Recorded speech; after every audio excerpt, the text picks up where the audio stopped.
ఒక నిమిషం ప్రార్థన ఆగినందుకు కొంతమంది చచ్చిపోతున్నారండి. పర్లేదు రేపు చేసుకుందాం అంటావేంటి, ఈ వారం కుదరదంటావేంటి? ప్రార్థన కాలమును వ్యర్థపరచకూడదు, నియామక కోడికలను ఎగ్గొట్టకూడదు, ఉపవాస ప్రార్థనలు మానకూడదు, ప్రార్థన కాలమును వినోదమునకు మార్చకూడదు.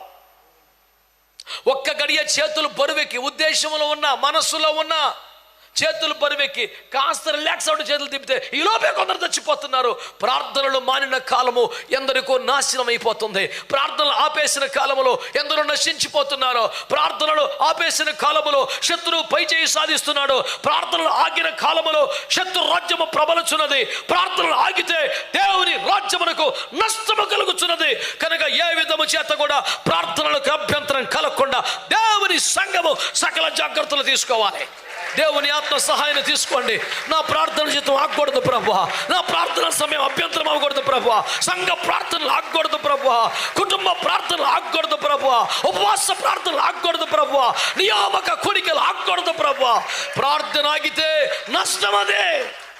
నీ ప్రార్థన అనేకులకు ప్రాణప్రదం. నువ్వు ప్రార్థన ఆపటం చాలా ప్రమాదకరం.